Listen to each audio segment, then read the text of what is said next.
அமெரிக்காவோட அதிபரான Donald Trump அவர்கள்.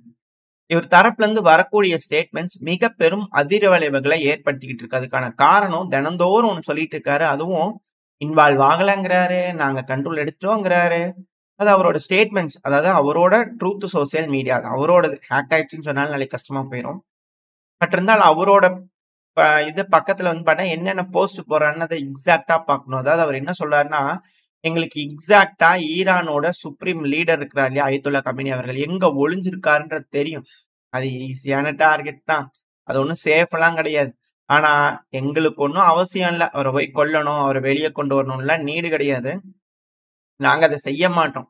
ஆனா, ஏதாவது மிசைல் சிவிலியன் மேலயோ, இல்ல அமெரிக்க வீரர்கள் மேலயோ வந்து விழுந்துச்சுன்னா, நாங்க அமைதியா இருக்க மாட்டோம். அது ரொம்ப தின்னான லைன் அப்படிங்கிறது போல அவரு தரப்புல இருந்து வரக்கூடிய ஸ்டேட்மெண்ட்ஸ் கவனிக்க வைக்குது.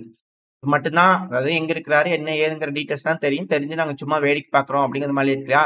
இதுக்கப்புறம் வந்து பார்த்தீங்கன்னா, அன்கண்டிஷனல் சரண்டர் அப்படிங்கிறது மட்டும் தனியா ஒரு போஸ்ட்டா போட்டுக்கிறாரு. அது ஒரு போஸ்ட், இது ஒரு போஸ்ட். இது யார் அன்கண்டிஷனல் சரண்டர் ஆக சொல்றீங்க நீங்க? அப்படிங்கிற உள்ள கேள்விகள்லாம் வருது. எது எப்படியோ. அது ஒரு போஸ்ட் போச்சா, இப்ப அடுத்த ஒரு போஸ்ட் வரதா மிக பெரும் சர்ச்சையை ஏற்படுத்தியது. அதாவது இப்போ நம்ம கம்ப்ளீட்டாவும் டோட்டலான கண்ட்ரோல் ஈரானோட கண்ட்ரோல வந்து பாத்தீங்கன்னா எடுத்திருக்கிறோம் அப்படிங்கிறது போல ஸ்கைஸ எடுத்திருக்கிறோம் அப்படிங்கிறது வந்து பார்த்தா மிக பெரும் அதிர்வலைகளை ஏற்படுத்தியிருக்கு. ஏன்னா இஸ்ரேல் தான் வந்து பாத்தீங்கன்னா ஈரான் அட்டாக் பண்ணிட்டு இருக்காங்க. இஸ்ரேலோட போர் விமானங்கள் தான் ஈரானுக்குள்ள போயிட்டு இருக்கு அப்படிங்கிறது போல எல்லாரும் பார்த்துட்டு இருந்தா, இப்ப ட்ரம்ப் அவர்கள் என்ன சொல்றாருன்னா, நாங்க ஈரானோட வான்வெளி முழுவதும் எங்களோட கட்டுப்பாட்டுக்குள்ள இருக்கு அப்படிங்கிறது போல அவர் சொல்றாரு.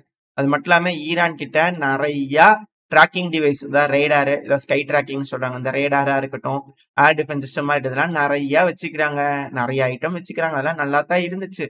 ஆனா எங்க அளவுக்கு யாரும் நல்லா செய்ய முடியாது இல்லையா? சோ அதனால அமெரிக்கா தான் பெஸ்ட் அப்படிங்கறத காட்டுறது வந்து பார்த்தீங்கன்னா, இந்த போஸ்ட்ன்னு சொல்லிக்கிறாரு. அதுல வீன்னு மென்ஷன் பண்ணா தான் கொஞ்சம் சிக்கலா இருக்கு. அதாவது யாருமே எங்க அளவுக்கு மேனுஃபேக்சர் பண்ண முடியாது. நாங்க தான் குட்டா மேனுஃபேக்சர் பண்ணுவோம் அப்படிங்கறதுல அவர் தரப்புல இருந்து இந்த பீட்டிக்கு வாங்கன்னு சொல்லுவாங்களே. சோ அது போல வந்து பார்த்தா அந்த போஸ்ட்ன்னு தெரியுது. ஆனா வி டுக் த கண்ட்ரோல் அப்படிங்கிறது வந்து பார்த்தீங்கன்னா, யோசிக்க வேண்டிய விஷயம். நீங்க தான் இப்ப அட்டாக் பண்ணிட்டுருக்கீங்க இல்லையா? ஈரான அப்படிங்கிற கேள்விகள் வருது. எது எப்படியோ. நேத்திக்கு நைட் ஃபுல்லா வந்து பார்த்தீங்கன்னா, ஈரான் இஸ்ரேல பொளந்து எடுத்துட்டு இருந்திருக்காங்க. பல பகுதிகள்லயும். அதுவும் அதிகமான மிசைல்கள்லாம் வந்து பார்த்தீங்கன்னா, இப்பலாம் ஏவணும் அப்படிங்கிற நீட் இல்ல. ஏன்னா, இஸ்ரேலோட ஏர் டிஃபென்ஸ் சிஸ்டம் வீக் ஆக ஆரம்பிச்சு பெருமளவுக்கு. அதுக்கான காரணம் நடக்கக்கூடிய தாக்குதல பார்க்கும்போதே நம்மளால புரிஞ்சுக்க முடியுது. ஈரானோட வேவ்ல வந்து பார்த்தீங்கன்னா, இஸ்ரேலோட வடக்கு பகுதி Haifa, central Israel, Tel Aviv இது போல பகுதிகள்லாம் வந்து பார்த்தீங்கன்னா, டார்கெட் வச்சிருக்காங்க. வேவ் பை வேவா அட்டாக் பண்ணாங்க இல்லையா? இதுல ஈரான் வந்து பென் குனியான் இன்டர்நேஷனல் ஏர்போர்ட் இருக்கு இல்லையா இஸ்ரேல்ல, அது மேல தாக்குதல் பண்ணியிருந்திருக்காங்க. அதுக்கான வீடியோ பதிவுகள் வந்துட்டு இருக்கு. அடுத்தது ட்ரூ ப்ராமிஸ் 3யோட 10வது வேவ்ல வந்து பாத்தீங்கன்னா, நாங்க எந்த இடத்துல இருந்து எங்க நாட்டு மேல தாக்குதல் பண்றாங்களோ, அதாவது ஆரிஜின் எந்த பகுதியில இருந்து விமானங்கள டேக் ஆஃப் பண்ணி எங்க மேல அட்டாக் பண்றாங்களோ, அந்த பகுதிய நாங்க பெருமளவுல தாக்கியிருக்கோம் அப்படிங்கிற ஈரான் தரப்பு வந்து கிளைம் பண்றாங்க. மிசைல்ஸ் அந்த இடத்துல இம்பாக்ட் ஆகியிருக்கு அப்படிங்கிற செய்திகள் வருது. பட் ஆனா வீடியோ பதிவுகள் எதுவுமே வரல. அதுக்கான காரணம் ராணுவ ரகசியங்கள் வெளிய போயிருமா அப்படிங்கிற ஒரு காரணத்தினால கூட இருக்கலாம். பெருமளவுல கட்டுப்படுத்துறாங்க இஸ்ரேல் அப்படிங்கிறது மட்டும் புரிஞ்சுக்க முடியுது. சோ இந்த நெவட்டம் ஏர்பேஸ்ல வந்து பாத்தீங்கன்னா, அடி விழுந்திருக்கா அப்படின்ற கேள்விகள் வந்திருக்கு. இம்பாக்ட் எந்த அளவுக்குன்றது இன்னும் சில நாட்கள்ல தெரிஞ்சிரும். அது மட்டும் இல்லாம இந்த வேவ் பை வேவ் அப்படிங்கிறதோட சொல்லியிருந்தோம் இல்லையா? வேவ்ல ஒரு 5 மிசைல் கிட்ட இம்பாக்ட் ஆயிருக்கலாம். 2வது வேவ்ல வந்து பாத்தீங்கன்னா, ஒரு 10, 15 மிசைல் கிட்ட ஏவி விட்டுருப்பாங்க. அதுல ஒரு 6, 7 மிசைல் கிட்ட இம்பாக்ட் ஆயிருக்கலாம் அப்படின்னு கூட சொல்றாங்க. 3வது வேவ்ல 10 மிசைல் கிட்ட ஏவி விட்டுருப்பாங்க. அதுல ஒரு 2, 3 இம்பாக்ட் ஆயிருக்கலாம் அப்படின்னு கூட சொல்றாங்க. இதுல இந்த மிசைல்ஸ்லாம் வந்து பாத்தீங்கன்னா, ட்ராக் பண்றது ஜோர்டான்ல இருந்தே ட்ராக் பண்ண ஆரம்பிக்கிறாங்க. ஜோர்டான்லயே வந்து பாத்தீங்கன்னா, ஏர் ரைட் சைரன்லாம் அடிக்குது. 2வது ஜோர்டானோட ஏர் ஸ்பேஸ்லயே வச்சு தடுக்கிறதுக்கான வேலைகள்லாம் பாக்குறாங்க. அதுக்கான வீடியோ பதிவுகள் லோட் ஆயிருக்கும். ஜோர்டான்ல இருந்து ஸ்டாப் பண்ணதுக்கும் ட்ரை பண்ணிக்கிறாங்க. பட் இது எல்லாத்தையும் கிராஸ் பண்ணி ஒரு பகுதியிலையும் தாண்டி ஈரானோட மிசைல் வந்து பாத்தீங்கன்னா, இஸ்ரேல்ல இம்பாக்ட் ஆயிட்டு இருக்கு தினந்தோறும் அப்படிங்கிறதுல மாற்று கருத்து இல்ல. அடுத்தது வந்து பாத்தீங்கன்னா, ஜெருசலம் இருக்கு இல்லையா? சோ அந்த பகுதியில இருந்து வான் பார்க்கும்போது தான் தெரிஞ்சிருக்கு அதிகமான மிசைல்கள் வருதுன்னு. இஸ்ரேல் ஓவராலா கண்ட்ரோல் பண்றாங்க. பட் இருந்தாலும் இஸ்ரேல் சுத்தி இருக்கக்கூடிய நாடுகள்ல இருந்து வீடியோ பதிவுகள் வந்துகிட்டு தான் இருக்கு. சோ அத வச்சு எல்லாரும் ட்ராக் பண்ணிட்டு தான் இருக்கிறாங்க. எப்படி மிசைல்கள் இஸ்ரேலுக்குள்ள போகுது அப்படிங்கிறது போல. சோ ஏர் பேஸா இருக்கட்டும், ஏர்போர்ட்டா இருக்கட்டும் இதெல்லாம் வந்து பாத்தீங்கன்னா, அட்டாக் பண்ணிட்டு இருக்காங்க. அது மட்டும் இல்லாம இரு தரப்புலயும் மாறி இவாக்குவேஷன் ஆர்டர்ஸ குடுத்துக்கிட்டு இருக்காங்க. அதாவது இஸ்ரேல் வந்து பாத்தீங்கன்னா, ஒரு பகுதியிலயும் இவாக்குவேட் பண்ணுங்க அப்படிங்கிற காசால சொல்லிட்டு இருப்பாங்க இல்லையா? இப்போ சைலன்ட்டா காசா பகுதியோட இவாக்குவேஷன் அந்த அ கட்டுப்பாட்டுக்குள்ள இருக்கக்கூடிய பகுதிய வந்து பார்த்தீங்கன்னா, எக்ஸ்பேண்ட் பண்ணிட்டே இருக்காங்க. அதிகப்படுத்திக்கிட்டே இருக்கிறாங்க அப்படின்னு கூட சொல்றாங்க. அதாவது எல்லாருமே ஈரான ஃபோக்கஸ் பண்ணி பார்த்துட்டு இருக்கும்போது, பாலஸ்தீன்ல மிக பெரும் அட்ராசிட்டீஸ் நடந்துகிட்டு இருக்கு அப்படிங்கிற குற்றச்சாட்டுகள் வருது. நம்ம அது பார்ப்போம். ஸோ அது போல வந்து பார்த்தீங்கன்னா, இவாக்குவேஷன் ஆர்டர் வந்து ஈரானுக்கு குடுத்திருந்தாங்க இஸ்ரேலு. அதே போல ஈரான் வந்து பார்த்தீங்கன்னா, இஸ்ரேலுக்கு குடுத்திருக்காங்க. அதுவும் டெல் அவீவ்ல இருக்கக்கூடிய ஒரு டிஸ்ட்ரிக்ட் நிவேவ் டிஸ்ட்ரிக்ட்ல வந்து பார்த்தீங்கன்னா, இருக்கக்கூடிய மக்கள் இவாக்குவேட் ஆயிருங்க அப்படிங்கம்போல அவங்க தரப்பு வந்து நோட்டீஸ் வந்துகிட்டு இருக்கு. Alert notice. அது மட்டும் இல்லாம, ஈரானோட ஏர் டிஃபென்ஸ் சிஸ்டம் இருக்கு இல்லையா? அதாவது இந்த டேவிட்ஸ் ஸ்லிங் அப்படின்னு கூட சொல்லுவாங்க. அ அ இன்டர்செப்டார் வந்து பார்த்தீங்கன்னா, எக்ஸோ அட்மாஸ்பியர்லயே ஸ்பேஸ்லயே வந்து பார்த்தீங்கன்னா வச்சு தடுக்கும் அப்படிங்கிறது போல. ஏன்னா பாலிஸ்டிக் மிசைல்லாம் போயிட்டு ரீஎன்ட்ரி ஆகுது இல்லையா? ஸோ அந்த ரீஎன்ட்ரி ஆகுறதுக்கு முன்னாடியே வச்சு வந்து பார்த்தீங்கன்னா தடுக்கும் அப்படிங்கிறது போல. ஸோ எக்ஸோ அட்மாஸ்பியர்லயே வச்சு தடுக்கக்கூடிய கெப்பாசிட்டி இந்த டேவிட் ஸ்லிங் இருக்கு இல்லையா? ஆனா அந்த மிசைல் அந்த அளவுக்கு போதான்னு கேட்டீங்கன்னா இல்ல. இதான் வந்து பார்த்தீங்கன்னா பூமராங் மாரி. இத டேவிட் பூமராங்ன்னு இதுக்கு மேல செல்லமா அழைக்கலாம் அப்படிங்கிறதுல மக்கள் தரப்பு வந்து மீமா வந்துகிட்டு இருக்கு. ஏன்னா அதிக அளவுல இழப்புகள் ம். ஈரான் மிசைல் ஏற்படுத்தத விட இது துல்லியமா இஸ்ரேலயே ஏற்படுத்தியது. ஏதோ உளவாளியா செஞ்சுருச்சா ஈரானுக்கு இது அப்படிங்கிற போல கேள்விகள்ல வருது. ஸோ வெயிட் பண்ணி பார்ப்போம் என்ன நடக்குதுன்னு. அட் த சேம் டைம் இஸ்ரேலும் வந்து பார்த்தீங்கன்னா, ஈரான் மேல பல பகுதிகள தாக்குதல் பண்றதுக்கு ட்ரை பண்ணிட்டுருக்காங்க. இதுல ஹெவியான பேட்டில் வந்து பார்த்தீங்கன்னா, ஈரானோட வடமேற்கு பகுதியில வந்து பார்த்தீங்கன்னா, தப்ரிஸ்ன்னு இருக்கு. ஸோ அந்த பகுதியில வந்து பார்த்தீங்கன்னா, தாக்குதல் நடந்துட்டு இருக்கிறதா சொல்லப்பட்டு வருது. ஏர் டிஃபென்ஸ் சிஸ்டம் மிக பெரும் அளவுல வந்து பார்த்தீங்கன்னா, தடுத்து நிறுத்திக்கிட்டு இருக்கு. அட் த சேம் டைம் ஈரானோட டிஸ்ட்ரிக்ட் 19க்கு வந்து பார்த்தீங்கன்னா, இவாக்குவேஷன் ரெக்வெஸ்ட் வந்து இஸ்ரேல் தரப்பு வந்து குடுத்திருந்தாங்க. ஸோ நைட் எல்லாம் ஈரான் இஸ்ரேல் அடிக்கும்போது, இப்ப இஸ்ரேல் வந்து பார்த்தீங்கன்னா, ஈரானுக்குள்ள அடிச்சுக்கிட்டு இருக்காங்க. டிஸ்ட்ரிக்ட் 19 பகுதியில அடிச்சுக்கிறாங்க. ராணுவ ரேடியோ கம்யூனிகேஷன் இருக்கும் இல்லையா ஈரான்ல. ஸோ அந்த பகுதியில அடிச்சுக்கிறாங்க. தெஹ்ரான்ல பயங்கரமான அட்டாக் நடந்துகிட்டு இருக்கு அப்படிங்கிற போல செய்திகள் வந்துகிட்டு இருக்கு. அது மட்டும் இல்லாம இந்த தப்ரிஸ் பகுதியில அந்த நியூக்ளியர் ஃபெசிலிட்டிலாம் அடிச்சாங்களா, அதுக்கான சேட்டலைட் இமேஜஸ் எல்லாம் வந்துகிட்டு இருக்கு. இம்பாக்ட் ஆயிருக்கு. பயங்கரமான இம்பாக்ட் அப்படிங்கிறது மட்டும் புரிஞ்சுக்க முடியுது. இருதரப்புலயும் மாறி மாறி அட்டாக் பண்ணிட்டு இருக்காங்க இல்லையா? இதுல யாரோட மிசைல் சிஸ்டம் வீக் ஆக போகுது, தீரப்போகுது அப்படிங்கிறது தான் கேள்வி. இப்ப இது இஸ்ரேலுக்கு அ பிரச்சனையா மாறிக்கிட்டு இருக்கு. ஏன்னா, இஸ்ரேலோட ஏரோ இன்டர்செப்டார்ஸ் இந்த இன்டர்செப்டார்ங்கிறது அதிக அளவுல தேவை. அப்பதான் மிசைல் இதெல்லாம் வருதுன்னா தடுத்து நிறுத்தும். கம்மியான மிசைல்கள் அனுப்பும்போதே அது வந்து இம்பாக்ட் ஆகுதுன்னா, இஸ்ரேல் கிட்ட ஏதோ ஒரு வீக்னஸ் இருக்குன்னு அர்த்தம் இல்லையா?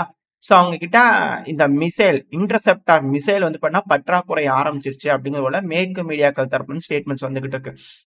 இத நம்ம இந்த ரஷ்யா, உக்ரைன் பிரச்சனையிலேயே பார்க்கிறோம். அதிகமான மிசைல் உக்ரைனுக்கு குடுத்து ஒரு கட்டத்துக்கு மேல அட போங்கடா ஏர் டிஃபென்ஸ் சிஸ்டமே வேண்டாம் அப்படிங்கிற போல ஆயிட்டாங்க இல்லையா? ஸோ அதே போல வந்து பார்த்தீங்கன்னா, இஸ்ரேல்லயும் ஆயிருமா அப்படின்ற கேள்விகள் வருது. ஏன்னா, அமெரிக்காக்கு வந்து பார்த்தீங்கன்னா, இந்த பிரச்சனை இஸ்ரேல் கிட்ட என்ன கெப்பாசிட்டி இருக்கு? இப்ப இந்த அளவுக்கு மிசைல்கள் வந்துனா அத தடுத்து நிறுத்த முடியுமா? அப்படிங்கிற விஷயங்கள்லாம் ஆல்ரெடி டிஸ்கஷன்ல போயிருந்திருக்கு. பல மாசங்களா வந்து பார்த்தீங்கன்னா, இதெல்லாம் ப்ராப்ளம் இருக்குன்றத தெரிஞ்சிருக்கிறாங்க. பல ஆர்குமெண்ட்ஸ் போயிருக்கு. ஆனாலும் இப்ப திரும்பவும் அதே பிரச்சனை வந்திருக்கு. இஸ்ரேலோட டிஃபென்ஸ் சிஸ்டம்ல வீக்னஸ் ஏற்பட்டிருக்கு. அவங்களோட இன்டர்செப்டார்ஸ் மிசைல்ஸ்க்குலாம் வந்து பார்த்தீங்கன்னா, அதிக அளவுல தட்டுப்பாடுகள் இருக்கு அப்படிங்கிறது போல செய்திகள்லாம் வந்துகிட்டு இருக்கு. அமெரிக்கா வந்து பார்த்தீங்கன்னா, பெருமளவுல மிசைல்கள வந்து டெலிவரி பண்ணியிருக்கிறாங்க. பென்டகான் தரப்புல இருந்து. பட் இருந்தாலுமே அது போதல அப்படிங்கிற போல மேற்கு மீடியாக்கள் தரப்புல இருந்து வருது. இந்த வால் ஸ்ட்ரீட் ஜர்னல் இது போல மீடியாக்கள் தரப்புல இருந்து பார்க்க முடியுது. வெயிட் பண்ணி பார்ப்போம். எந்த அளவுக்கு இஸ்ரேல்னால ஓவர் கம் பண்ணி வர முடியுது. இதெல்லாம் டிஸ்கஸ் பண்ணிக்கிறாங்கன்னா, ஏதோ ஒரு முடிவுகள் இருக்கும் இல்லையா? ஸோ என்ன பண்றாங்கன்னு பார்ப்போம். ஒரு வேளை அப்படின்னா, உக்ரைனுக்கு என்ன செய்வாங்க அப்படின்ற கேள்வி வருது. ஒரு வேளை இங்கேயும் பத்தல, உக்ரைன்லயும் பத்தலைன்னா, அடுத்தது சீனா தைவான்குள்ள இறங்கிட்டாங்கன்னா என்ன செய்வாங்க? அவங்களுக்கு யாரு இந்த பேட்ரியாட் ஏர் டிஃபென்ஸ் சிஸ்டம்லாம் செஞ்சு தருவாங்க அப்படின்ற கேள்விகள்லாம் வருது. ஸோ இந்த ஏர் டிஃபென்ஸ் சிஸ்டம்க்கான பற்றாக்குறைங்கிறது பெருமளவுல இருக்க போகுது அப்படிங்கிறதுல மாற்று கருத்து இல்ல. அடுத்தது வந்து பார்த்தீங்கன்னா, இதே மேற்கு மீடியாக்கள் ஈரானோட தற்போது ஆளுகின்ற அரசாங்கம் வந்து பார்த்தீங்கன்னா, அமெரிக்கா கூட பேச விருப்பம் தெரிவிச்சிருக்கிறாங்க அப்படிங்கிறதையும் சொல்லிட்டு இருக்காங்க. நடக்குதா? என்ன ஏதுங்கெல்லாம் வெயிட் பண்ணி பார்க்கணும். ஒரு வேளை பேச்சுவார்த்தை வந்து பார்த்தீங்கன்னா, ஸ்டார்ட் ஆகுது அப்படின்னா, ஜேடி வான்ஸ் அவர்கள் அமெரிக்காவோட துணை அதிபரும் கூடவே வந்து பார்த்தீங்கன்னா, விட்டாஃப் அவர்கள் மிடில் ஈஸ்ட்டுக்குன்னு என்வாயா அப்பாயிண்ட் பண்ணியிருக்கிறாங்க இல்லையா? இவர் வந்து ரஷ்யா, உக்ரைன் பிரச்சனை பேசிட்டு இருந்தாரு. கூட அமெரிக்காவுக்கும், ரஷ்யாவுக்குமான உறவுகள மேம்படுத்துறதுக்கு பேசியிருந்தாரு. இப்ப அவரும் வந்து பார்த்தீங்கன்னா, இந்த பேச்சுவார்த்தையில வந்து இடம்பெறுவாங்க அப்படிங்கிறது போல சொல்லப்பட்டுட்டு வருது. மேற்கு மீடியாக்கள் தரப்புலருந்து. கம்ப்ளீட்டா ஈரான் வந்து பார்த்தீங்கன்னா, யுரேனியம் என்ரிச்மென்ட்ட ஸ்டாப் பண்ணும். இதுதான் டீலா இருக்க போது. இத ஈரான் ஒத்துக்குவாங்களா? இல்லையா? அப்படின்ற கேள்வி வருது இல்லையா? இது போல மீடியாக்கள் ஸ்டேட்மெண்ட்லாம் அவங்க கிட்ட இருந்து வருது. ஆனா ஈரான் கிட்ட இருந்து என்ன ஸ்டேட்மெண்ட் வீடியோ பதிவா வருது. பேசாமயே எல்லாத்துக்கும் பதில் சொல்ட்டாங்க. அணு ஆயுதத்த கையில வச்சு தடவி குடுத்துட்டு இருக்காங்க. அதாவது இவங்க பேச்சுவார்த்தைக்கு வருவாங்கன்னு அவங்க எதிர்பார்த்துட்டு இருக்காங்க. இது எப்படின்னா, ஜின்பிங் அவர்கள் பேச்சுவார்த்தைக்கு வருவார்ன்னு ஃபோன வச்சுட்டே உட்காந்துட்டு இருந்தார் இல்லையா ட்ரம்ப் அவர்கள். அதுபோல அவர் கடைசி வரைக்கும் கூப்பிடவே இல்ல. ஸோ அதே போல தான் வந்து பார்த்தீங்கன்னா, இங்கேயும் நடக்குமா? அப்படின்ற கேள்விகள் வருது. இந்த போல ஒரு சூழ்நிலை நடக்குதுன்னா, அமெரிக்கா ஈரான்குள்ள இறங்கிருமா? அப்படின்ற கேள்விகள் இருக்கு இல்லையா? இதே பதட்டத்துல புது பொருளைய வந்து பார்த்தீங்கன்னா, இஸ்ரேலோட மீடியாக்கள் கிளப்பி விட்டுருக்காங்க. ஏன் அப்படின்னா, இஸ்ரேலோட மீடியாக்கள்லாம் இப்ப உட்காந்து பேசிட்டு இருக்கும்போது, ஈரான் அடிச்சாச்சு. இப்ப என்ன அடுத்தது துருக்கி தான். 2, 3 போய் அடிச்சிடலாம். அப்படிங்கோல அவங்க லைவ்ல போயிட்டு இருக்கும்போதே பேசும்போது வந்து பார்த்தீங்கன்னா, விளையாட்டுக்கு பேசுறாங்களா என்னமோ தெரியல. பட் ஒரு அரபுலக நாடுகளும் இணையல அப்படின்னா, இது போல ஒருத்தங்களா வச்சு செய்ன்னு செய்வாங்க அப்படிங்கிற மாற்று கருத்தே இல்ல. ஸோ அடுத்தது துருக்கி தான் அப்படின்னா, அப்புறம் துருக்கி என்ன மாரியான விஷயங்கள் செய்ய போறாங்க அப்படிங்கிறத வச்சு பார்த்துடலாம். சரி, எது எப்படியோ. இப்போ பேச்சுவார்த்தைக்கு விருப்பம் தெரிவிச்சுக்கிறாங்க ஈரான் அப்படிங்கிறது போல அமெரிக்கா நினைக்கிறாங்க. அட் த சேம் டைம் வந்து பார்த்தீங்கன்னா, பேச்சுவார்த்தைக்கான ஆளுகளும் யாரெல்லாம் போவாங்க, அதுக்கான கண்டிஷன் என்ன அப்படிங்கிறதையும் அமெரிக்க தரப்புன்னு சொல்லிக்கிறாங்க இல்லையா? ஒருவேளை அது ஃபெயிலியர் ஆகுதுன்னா என்ன நடக்கும் அப்படின்ற கேள்வி வருது இல்லையா? இதுக்கு பென்டகான் தரப்புல அதாவது அமெரிக்காவோட ராணுவம் இருக்காங்க இல்லையா? அவங்க ஹை அலர்ட்ல வந்து பார்த்தீங்கன்னா, அங்க இருக்கக்கூடிய ராணுவம் அமெரிக்க ராணுவ வீரர்கள வந்து பார்த்தீங்கன்னா வச்சிருக்கிறாங்க. அதுவும் மிடில் ஈஸ்ட் முழுவதுமே. அதுவும் ஜோர்டனா இருக்கட்டும், யுஏஇயா இருக்கட்டும், சவுதி அரேபியாவா இருக்கட்டும், இவங்க எல்லாத்தையுமே ஹை அலர்ட்ல வச்சிருக்காங்கன்னு நியூயார்க் டைம்ஸ் தரப்புல இருந்து. இதுவும் மேற்கு மீடியா தான். ஸோ அவங்க தரப்புன்னு சொல்லிக்கிறாங்க. அப்படி எவ்வளோதான் ட்ரூப்ஸ் அமெரிக்கா வச்சிருக்காங்கன்னா 40,000 ட்ரூப்ஸ் இருக்கலாம். 40,000த்துக்கும் மேல இருக்கலாம். பட் இவங்க எல்லாத்தையும் வந்து பார்த்தீங்கன்னா ரெடியா வச்சுக்கிறாங்க. எந்த சூழ்நிலையிலும் என்ன வேணா நடக்கலாம். ஸோ பிரச்சனைய வந்து பார்த்தீங்கன்னா எஸ்கலேட் ஆகுதுன்னா உள்ள களமிறக்கிறதுக்கு அமெரிக்கா ரெடியா இருக்கு. ஈரான் வீக் ஆகணும் அப்படிங்கிறதுக்காக வெயிட் பண்ணிக்கிட்டு இருக்காங்க அமெரிக்கா அப்படிங்கிற மாற்று கருத்து இல்ல. ஸோ வெயிட் பண்ணி பார்ப்போம். ஒன்ஸ் வீக் ஆகுது அப்படின்னா ரெஜிம் சேஞ்ச் அன்கண்டிஷனல் சரண்டர் கேட்கிறாரு இல்லையா? அந்த ஒரு போஸ்ட்லயே தெரியுது. ஸோ அது வரைக்கும் இவங்க வெயிட் பண்ணுவாங்க. வீக் ஆனதுக்கு அப்புறமா இவங்க போயிட்டு நாங்க வெற்றி, வெற்றி அப்படிங்கிறத கொண்டாடுறதுக்காக ரெடி ஆயிட்டு இருக்கிறாங்க அப்படின்னு மட்டும் புரிஞ்சுக்க முடியுது.